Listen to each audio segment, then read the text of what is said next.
আসসালামু আলাইকুম, কেমন আছেন সবাই? ডালিয়াস হবি চ্যানেলে আপনাদের সবাইকে আবারও একবার স্বাগত জানাই। এই যে আমার মুরগির বাচ্চাগুলো দেখতে পারতেছেন, এগুলার 2-3 দিন আগে গুটি বসন্ত হয়েছিল। আমি ওটার ওষুধ দিছিলাম। আল্লাহর রহমতে আমার মুরগির বাচ্চাগুলো এখন সুস্থ আছে, অনেক সুস্থ আছে। আর আমার এই মুরগির বাচ্চাগুলোর বয়স এখন 20 দিন হয়েছে। আর যখন 1 মাস হইব তখন কিন্তু আমি বড় মুরগিটাকে ওদের থেকে আলাদা করে ফেলবো।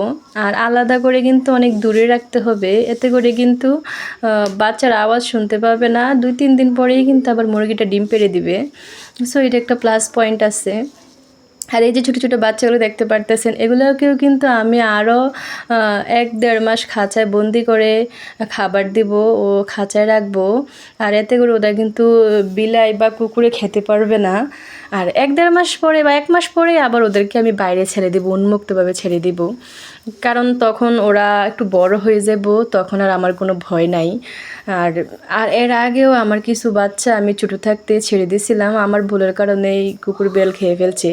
কিন্তু এখন আর আমি এই ভুলগুলো করি না। এই জন্য আমার মুরগির বাচ্চাগুলো আলহামদুলিল্লাহ অনেক ভালো আছে। আর অনেকগুলা বাচ্চাই আমি রাখতে পারতেছি। তো আপনাদেরকেও বলি, আপনারা সবাই কিন্তু 1 মাস বয়স মার সাথে রাখবেন, তারপরে আরও 1 মাস কিন্তু খাঁচায় রেখে পালন করবেন, তারপরে উন্মুক্তভাবে ছেড়ে দিতে পারেন, তাতে কোনো সমস্যা নাই।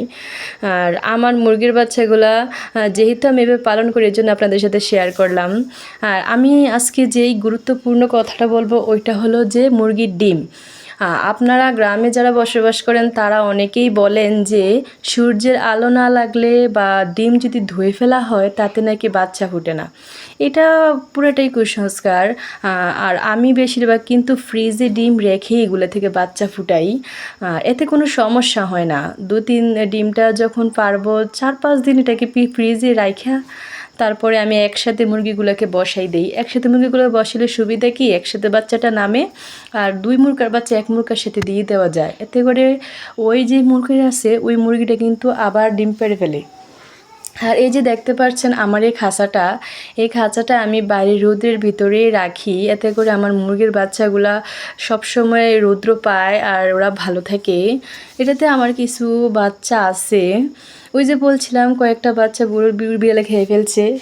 এই বাচ্চাগুলোর সাথে ওইগুলো আরও কয়েকটা ছিল, যেগুলো আমি রাখতে পারি নাই আমার ভুলের জন্যই। আর সবাই আমার ভিডিওটা কেমন লাগলো অবশ্যই কমেন্টে বলবেন। সবাইকে ভিডিওটা দেখার জন্য অনেক অনেক অনেক ধন্যবাদ।